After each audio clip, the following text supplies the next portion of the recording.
Kalian sadar tidak, seberapa penting dan padatnya episode 6 ini? Ini bukan cuma sekadar episode santai yang judulnya renovasi lagi. Ini adalah titik di mana sang penulis menutup luka lama masa lalu yang begitu berat, sekaligus membangun fondasi buat kejadian-kejadian penting di masa depan. Hari ini kita bakal bedah habis episode ini. Kita bakal ngobrolin detail-detail tersembunyi dari karya aslinya, membahas akhir emosional dari kisahnya Sarah, membahas 3 syarat tegas dari Sylvie, dan pastinya, mengapresiasi momen bangkitnya Aris yang luar biasa menjadi seorang raja pedang. Tenang saja, tidak ada bocoran buat cerita ke depannya. Kalau kalian nontonnya cuma ikutan anime, kalian bisa dengar ini dengan sangat tenang. Yuk, langsung saja kita bedah. Semua dimulai dari suasana rumah yang terasa hangat banget. Rudolph lagi menimang-nimang Lucy yang udah makin gede. Sepertinya ini baru masuk awal musim dingin, yang artinya bentar lagi si kecil bakal genap berumur 1 tahun. Rudolph ini sebenarnya berusaha mati-matian buat kelihatan kayak ayah yang tegas dan berwibawa, tapi begitu dia natap muka anaknya, dia langsung luluh, senyum-senyum sendiri, terus mulai ngomong pakai suara imut. Kejadian itu diperhatikan sama Suzanne sambil tersenyum tipis dan agak keheranan. Suzanne ini disewa buat jadi ibu pengasuh di rumah mereka. Kalian pasti ingatkan sama dia dari episode pertama musim kedua? Dia itu mantan anggota kelompok panah balasan. Kalau dihitung-hitung dari lini masa, kejadian itu udah berlalu sekitar 4 tahunan.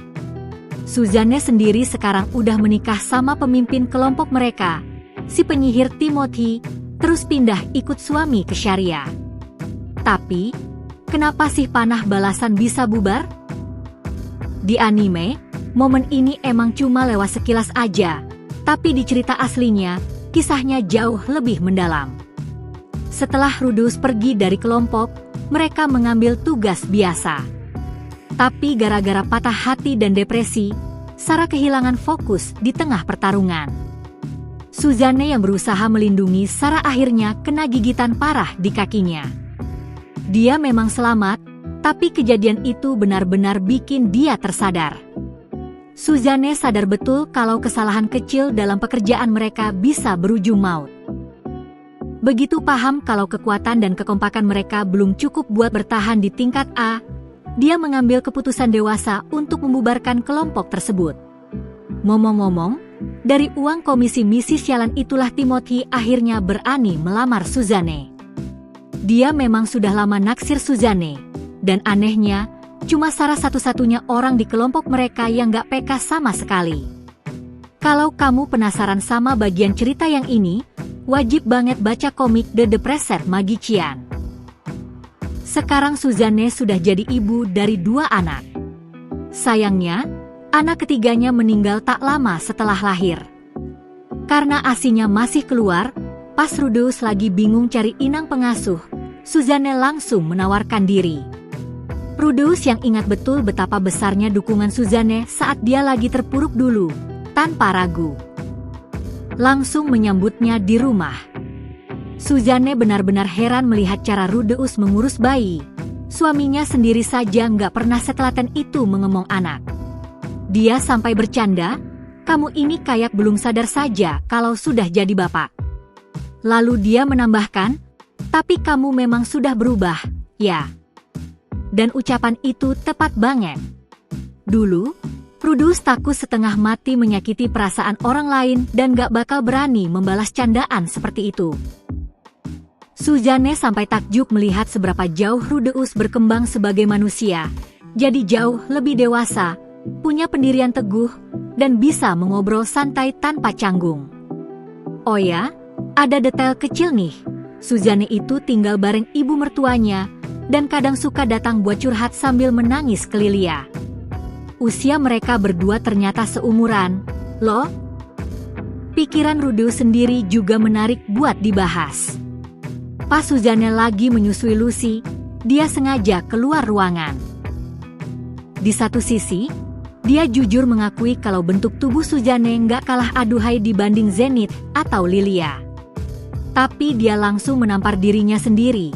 Kalau sampai muncul pikiran yang tidak-tidak, Roxy sama Sylvie jelas bakal mengamuk. Tapi ya, kalau saja Paul masih ada di sini, mereka berdua pasti sudah saling lempar kerlingan nakal. Sementara itu, musim dingin mulai menyelimuti Ranoa. Musim dingin di daerah sini terkenal sangat kejam dan panjang. Harga bahan makanan melambung tinggi, dan kalau tidak ada persiapan matang, orang bisa mati konyol. Untungnya, rumah Rudeus sudah menimbun kayu bakar dan persediaan makanan tahan lama sejak jauh-jauh hari. Pas banget waktu itu, Roxy bawa kabar penting. Ternyata, keluarga kerajaan Ranoa lagi butuh pengawal. Soalnya, hukum setempat merusulin semua anggota keluarga raja yang mau berumur 15 tahun buat keliling ke seluruh penjuru negeri.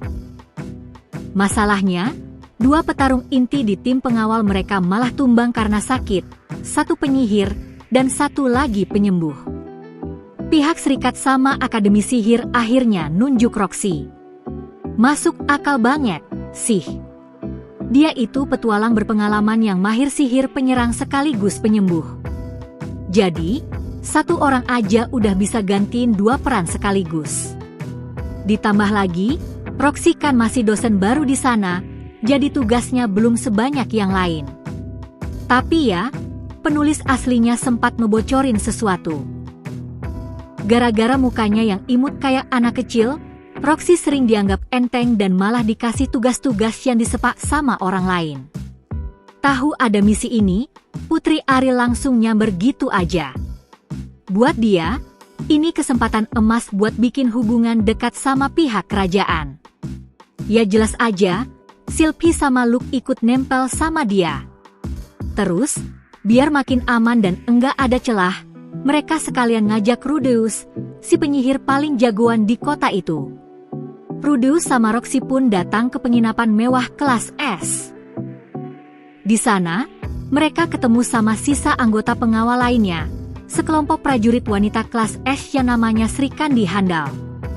Dan di antara mereka, mata Rudeus langsung terbelalak kaget pas melihat seorang pemanah.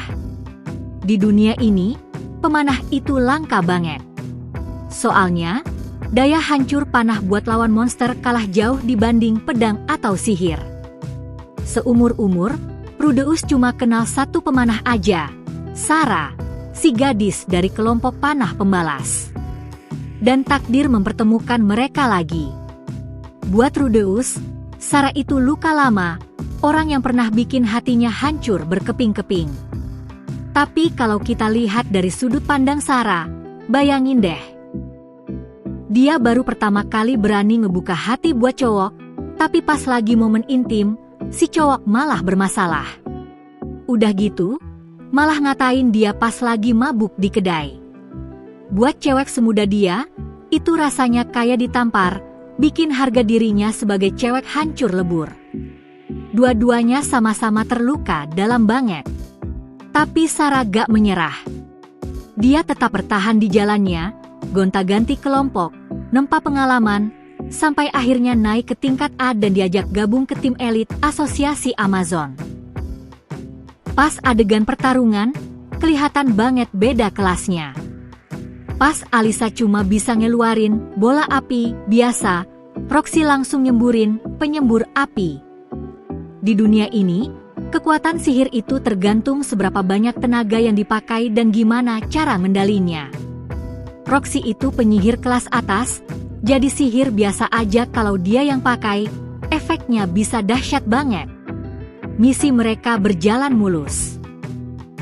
Rudeus dengan gayanya yang suka ngerendah berlebihan nyebut dirinya cuma pembersih udara. Padahal MAH kesuksesan itu berkat kehebatan Roxy dan kekompakan tim. Roxy itu petarung berpengalaman yang biasa ngadepin labirin sendirian, dan tingkat A yang dia pegang itu cuma buat formalitas aja. Kalau di tingkat S, jarang ada tugas harian, kebanyakan cuma serangan skala besar. Nah, kalau di tingkat A, pilihan pekerjaannya jauh lebih luas. Dulu Ghislaine gak paham soal ini, dia langsung ambil tingkat S dan hampir mati kelaparan gara-gara gak ada kerjaan. Tapi ketegangan utamanya tetap ada di antara Rudeus dan Sarah. Rudeus terus mindit-mindit karena mikir itu jalan terbaik. Padahal Sarah ngelihatnya malah kayak sikap dingin dan sombong. Mereka mengulangi kesalahan yang sama lagi gara-gara salah paham. Untungnya, Putri Ariel PK. Dia yang ngerasa suasananya udah makin gak enak, nyari alasan minta dipetikin buah dan nyuruh Sarah pergi, sengaja bikin mereka berdua cuma tinggal berduaan. Pas tinggal berdua, Sarah akhirnya ngaku kalau dia udah tahu Rudeus udah nikah, terus ngeluarin semua ganjalan yang mendalam di hatinya selama bertahun-tahun. Sebenarnya, aku cuma ingin minta maaf sama kamu. Di cerita aslinya, setelah mereka berpisah dulu, Sarah sempat dengar cerita jujur dari Elise soal penyakit yang diidap Rudeus. Selama 4 tahun belakangan ini, perasaannya terus digerogoti rasa salah karena udah jahat banget sama cowok yang lagi sakit. Datang ke Syariah itu sebenarnya cuma kesempatan buat dia untuk minta maaf. Dan Rudeus cuma bisa jawab jujur, "Aku sebenarnya gak pernah secinta itu sama kamu." Dengarnya emang agak kasar, tapi Rudeus sama sekali gak ada niat buat nyakitin dia. Waktu itu, dia cuma berusaha ngobatin rasa sakit hati gara-gara ditinggal Eris lewat Sarah. Dia gak bener-bener cinta sama Sarah, tapi cuma nyari pelarian. Begitu kebenaran ini diakui, mereka berdua akhirnya bisa bener-bener move on dari masa lalu. Pas pisahan, Sarah sambil tersenyum nepuk dada Rudeus pelan, terus bilang, "Awas ya, jangan sampai bikin istrimu nangis." Itu benar-benar penutup yang sempurna buat kisah mereka. Habis itu, Sylvie nanya ke Rudeus, "Emangnya cewek tipe kamu yang kayak gimana sih?" Rudeus jawab, "Cewek yang selalu menyelamatkan aku pas lagi susah." Dan itu emang beneran terjadi. Sylvie udah menyembuhkan jiwa dan raganya, sedangkan Roxy menyelamatkan dia dari rasa putus asa pas Paul meninggal. Buat Rudeus, seorang istri itu ya sosok penyelamat. Rudeus sempat janji gak bakal nambah istri lagi. Tapi di detik yang sama, dia langsung teringat Eris dan omongan Ruiger kalau kepergian Eris mungkin cuma kesalahpahaman. Begitu sadar kalau ketemu Eris nanti dia gak bakal bisa nahan diri, Rudeus langsung narik kembali janjinya saat itu juga. Reaksi Sylvie di sini bener-bener keren banget. Dia gak pakai ngamuk atau bikin drama, tapi langsung ngasih 3 syarat mutlak kalau mau nambah istri ketiga. Pertama, gak boleh ada rahasia di belakang dia. Kedua, gak boleh tiba-tiba bawa kabar burung gara-gara udah hamil duluan. Ketiga, wanita itu harus benar-benar cinta tulus sama Rudeus. Di sini Sylvie kelihatan dewasa banget. Dia siap nampung orang baru di keluarga mereka, asalkan semuanya jujur dan terbuka. Sementara itu, di Suci Pedang lagi ada kejadian bersejarah. Dewa Pedang Gal ngumpulin 3 santo pedang dan ngumumin, yang bakal jadi raja pedang adalah siapapun yang menang dalam duel antara Eris sama Nina. Nina langsung ngambil posisi kuda-kuda atas, sedangkan Eris pakai posisi tengah sambil senyum misterius. Nina ngelancarin tebasan, pedang cahaya, yang udah dia latih bertahun-tahun dengan sempurna. Cuma kilatan cahaya yang kelihatan, dan mendadak Nina udah terpental ke tanah. Di anime adegannya emang kelihatan serba cepat, tapi intinya ada di teknik mereka. Kecepatan pedang Nina emang sedikit lebih unggul. Tapi, di saat yang bersamaan dengan gerakan Nina, Eris langsung nunduk, merendahkan pusat badannya, terus nembus lewat tebasan samping tepat ke perut Nina. Eris berhasil menguasai teknik aliran aura atau Touki dari Kaisar Gaya Utara. Dia membuang tenaga pukulan yang tadinya sia-sia, lalu mengubahnya sepenuhnya menjadi kecepatan kilat. Di tengah duel kelas berat tadi, detik krusial itu benar-benar mengubah segalanya. Untuk merobohkan seseorang, kita nggak perlu tenaga yang berlebihan, cukup seberapa yang kita butuhkan. Si gadis liar Eris berhasil memadukan berbagai gaya bertarung, menunjukkan kelenturan taktik yang luar biasa, dan sangat layak menyandang gelar Raja Pedang. Kalah telak bikin Nina menangis, dan untuk pertama kalinya setelah sekian tahun, dia menjawab Gal bukan sebagai dewa pedang, melainkan sebagai seorang ayah. Iya? Ayah. Di detik itulah seluruh kebanggaannya sebagai pendekar hancur berkeping-keping, dan dia kembali menjadi sekadar anak perempuan biasa. Episode ke-6 ini benar-benar syarat emosi, padat makna, dan penting banget buat alur cerita. Makasih banyak sudah menonton. Tulis pendapat kalian di kolom komentar ya, dan sampai jumpa di video berikutnya.